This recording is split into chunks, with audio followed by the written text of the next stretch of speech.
Hello, Daily Blu viewers. My name is Chris Musto, and I have here with me today Louis Centeno of LULAC, which is a fun name to say, number one. Number two, it's a very ambitious project that he's looking to undertake here on Long Island, and he's here to talk a bit about it today. And it's really not involving just uniting the Latino communities, and there are many on Long Island, but really uniting the organizations benefiting Latino communities. So it's something that really everyone on Long Island can be affected by, and it's quite an ambitious undertaking. So Louis, tell us a little bit, welcome number one, tell us a little bit about what you're planning on doing with LULAC and how you got involved. Well, great, thanks Chris, I appreciate you and the Daily Blu and Blu Marketing. Thank you everyone for having me here. Basically, you know, with LULAC, they are a Hispanic civil rights organization. All right, they've been around for almost 100 years. 100, wow. Yeah, wow. Long time. A century, yeah. Long time. Yeah. And they've actually been a very good group, you know, been able to make a lot of segues into different markets. You know, they primarily have actually stopped segregation in 2 states, in Texas and in California. Wow. Yeah, do you know the time frame on that? Well, that's basically happened within the 30s and the 40s. Right. Wow. Where they're able to do that. There was a landmark event 7 years prior to Brown versus Board of Education. Oh, wow. So that's a very famous case. And correct. So they've been kind of rewriting history, so to speak, for a while. Exactly, they have. Right. Yes. So, and I want to be a part of that as far as keep rewriting history. Okay. You know, so with LULAC, which stands for the League of United Latin American Citizens. Okay. Okay. Their mission is to unite the Latino community within the United States, and also to unite organizations that, you know, work with the Latino community. Wow, wonderful. And so tell us a little bit about yourself and how you sound like a regular Mother Teresa type you've been giving your whole life. But what exactly, how did you get involved with that, and how's your career taken you here? Well, basically, I've been a giver all my life. I'm a Long Island resident for over 20 years. So I lived on both Nassau and Suffolk.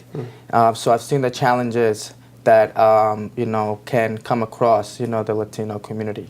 You know, and quite frankly, I feel like there's a lot more work to be done. Really? Wow. You know, so definitely. And, you know, I have a banking background currently, and I've been able to help and assist individuals and families, but I want to be able to empower communities. Wow. So a person working for the banking financial institution is now looking to give back, which is, I think banks could take a lesson from that lately with the reputation they've been getting. But absolutely. That's really wonderful. That sounds great. And how did you get involved with LULAC? What made you choose to go with them? Well, basically, I got involved because I was approached by somebody from another chapter in Queens, and they saw that I was doing a lot of work in the community. You know, I've been assisting the county with, you know, job fairs and with recruitment, and I've been helping veterans as well. So to me, it was just a natural fit for me. And when they approached me with it, I said, you know what, let me take a look at this before I get involved, you know. And after researching the organization and knowing the great work that they've done, I said, I want to be part of that. Wow, that's very wonderful. And you know, you were kind of giving me a laundry list of missions that that LULAC actually undertakes to really help, you know, benefit the Latino community.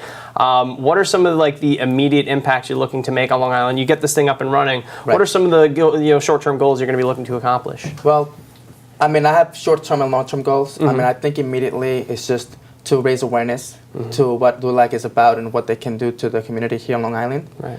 And then long-term goal is obviously to focus on the different priorities of LULAC. Some of them are, you know, civil rights, which is a big component here in Long Island. Education is one of them.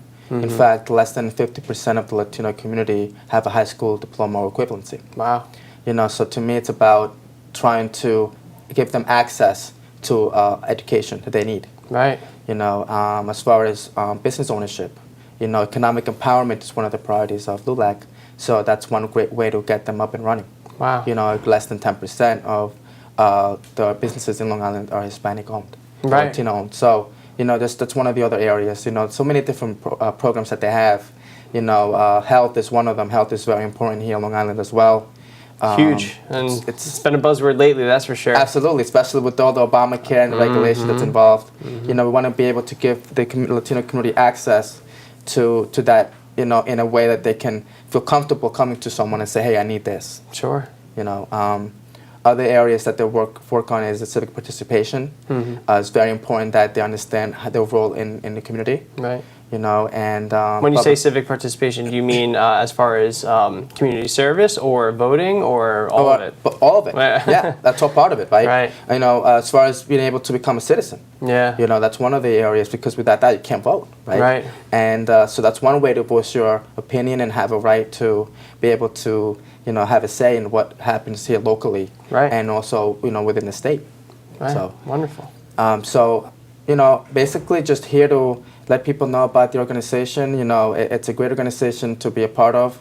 You know, my mission and vision is to unite the Latino community no matter where they're from, no matter how long they've been here, and also being able to unite the organizations that are, you know, giving access to programming to the Latino community. Wonderful. Because at the end of the day, there's so many organizations out there, you know, but they may lack integrity, you know, or they may leave pieces, you know, on the ground that, you know, we could all collectively pick up and empower, you know, the Latino community together. Right. You can take a scattered approach, or you can become a solidarity, you know, show solidarity and, you know, make a lot more change as one big unit. And absolutely. I think that's really one of the goals is unification, both of communities and of organizations for, you know, benefiting Latinos.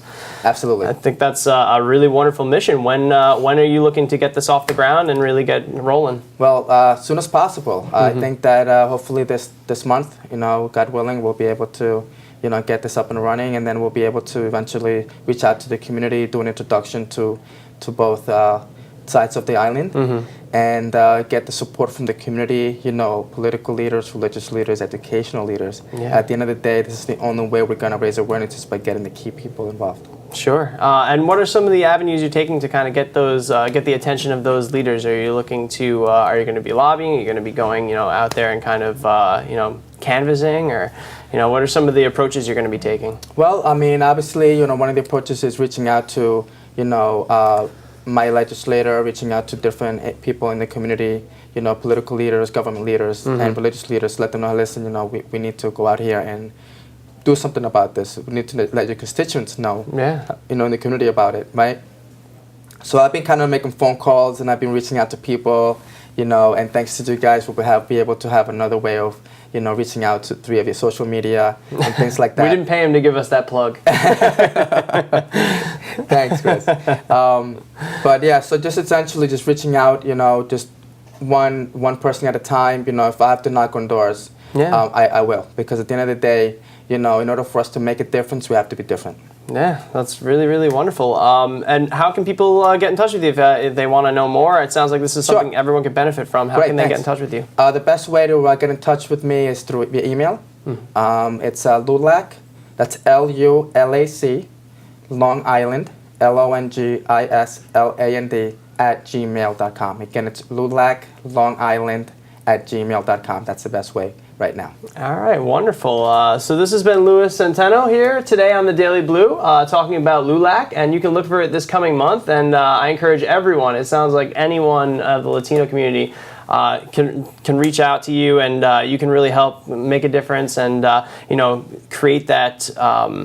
That power in numbers really is really going to be the motif behind this, and I think it really could be an engine for social change. So I wish you the best of luck, and we hope to see you soon here on the Daily Blu. Thank you, Chris. Thank you. This has been our show today. Thanks for joining us, and we'll be back soon.